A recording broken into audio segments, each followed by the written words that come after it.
இந்த மகா சபையில இன்றைய ஞாயிறின் காலை வேளையில வந்து நிற்கிற முடியாத மாதிரி சூழ்நிலைகளில் மத்தியிலும் ஆண்டவர் கொண்டு வந்து நிற்க செய்த தயவுக்காக மனம் நிறைந்து நான் ஆண்டவருக்கு நன்றி செலுத்துகிறேன். உங்கள் மத்தியில ஆண்டவருடைய வார்த்தையை பகிர்ந்து கொள்வதை நான் பாக்கியமாய் நான் நினைக்கிறேன். கர்த்தர் இந்த நாளை எப்படி இப்படி நியமித்தார் எனக்கு தெரியல. பாஸ்டம்மா நான் அழைத்த நாள் முதல் இதற்காக நான் ஜெபித்தேன். உங்க மத்தியில வந்து நிற்கணும்னு நான் ரொம்ப ஆயத்தமாய் வரும் பொழுது வழ வழியில என்னுடைய தகப்பனார் என்று கர்த்தருடைய ராஜ்யத்துல சேர்ந்தார் என்ற செய்தியை கேள்விப்பட்டதுனால எனக்கு இன்றைய நாள் உங்க முன்னாடி வந்து நிற்கிறதுக்கு எனக்கு ரொம்ப பலனற்று நான் நிற்கிறேன்.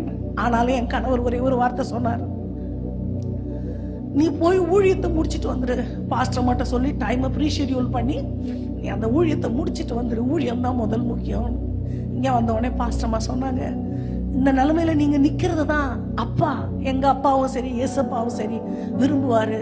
நீங்க வந்து உங்களால இப்போ நீங்க எப்போ வேணுமோ நீங்க வந்து ஆண்டவருடைய வார்த்தையை சொல்லிட்டு கடந்து சொல்லுங்கன்னு சொன்னதுனால மிகவும் என்னை தானே தைரியப்படுத்தி ஆண்டவர் தான் முதல் அப்பான்னு மனசுல நினைத்து உமது சித்தத்தை நிறைவேற்றுவது தான் எனது போஜனம் என்று மனப்பூர்வமாய் நான் ஆண்டவரை நம்பி வந்து நிற்கிறதுக்கு ஆண்டவர் எனக்கு பலன் கொடுத்தார்.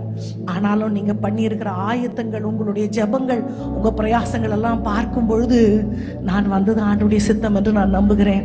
பாதி வழியில தான் எனக்கு அது இப்பவும் கற்பனை கூட பண்ண முடியல. ஆனாலும் ஆண்டவர் அவருக்கு சித்தமானதை அவர் நிறைவேற்றுவார். அதை தடுக்க நம்ம யாருக்கும் பலன் இல்லை. என்ன நடந்தாலும் ஓடிக்கொண்டே ஊழியம் செய்ய வேண்டும் என்றுதான் ஆண்டவர் எங்களுக்கு நமக்கு காண்பித்திருக்கிறார். உங்க எல்லாரையும் ஆண்டவர் இவ்வளோ இந்த சபையில தூண்களாய் நிலைநிறுத்தி இந்த மகா சபையில இவ்வளவு பெண்கள் நீங்க கடந்து வந்திருக்கிறத பார்க்கும் பொழுது எனது இருதயம் கர்த்தருக்குள்ளாய் கடி கூறுகிறது.